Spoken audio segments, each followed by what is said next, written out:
Hello everyone, this is Breanna Rutter, author of one of my most popular books, The Natural Hair Bible, and founder of howtoblackhair.breannarutter.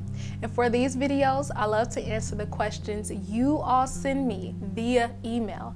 So if any of you have any questions you would like for me to answer, be sure to check out the description box below for additional information. So we're gonna get right on into this video, and today this video is because of a question I received from Macy.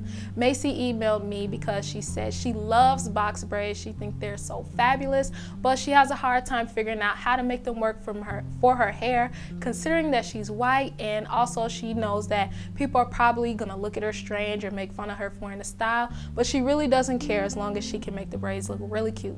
So Macy, I'm glad you sent me that email because I am gonna give you some specific tips. Sorry, I'm stumbling over my words. I'm going to give you some specific tips that's going to help with box braids on your grade of hair.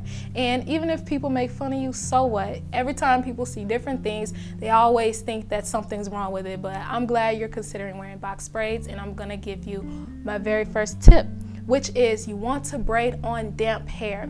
The thing is that if your hair is damp, which I'm assuming that you have more of a straighter textured hair, if your hair is damp, it has more grip to it because it's wet.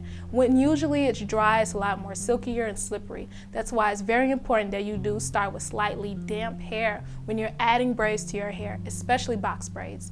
Now my second tip is that you are going to be using Toyokalon braiding hair instead of Caucasian braiding hair. Caucasian braiding hair is a little bit more coarse, and it's best for black hair or African American hair or ethnic hair in general. But for your texture of hair, I highly suggest Toyokalon hair because number one, it's going to match with the silkiness, and number two, is going to match with the texture and look of your hair. Now, my very last tip is that once you finish braiding all of your braids, I want you to do one of two things. You're going to dip the ends in hot water or use nail glue or aka super glue to seal your braids. Depending on how you're fashioning your box braids, if your hair is shorter and longer, but you want to make sure that you leave the ends undone, you have to braid past your hair. And if you're going to be leaving your ends undone, make sure to braid past your hair, and instead of dipping the braids in hot water, use super glue to put a few drips on a braid. But before you do this, it's super important that you braid past your real hair. So when you cut the braids off, when it's time to take your hair down, you do not put glue on your hair.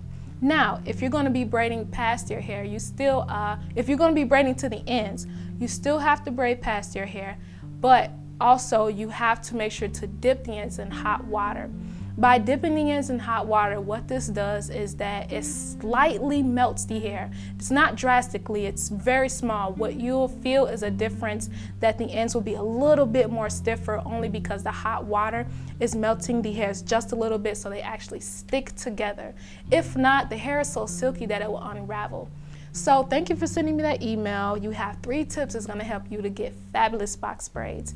And thank everyone else for watching as well. So if anyone else have any questions, be sure to check out the description box for more information on anything mentioned in this video as well. And I will see you all in my very next video.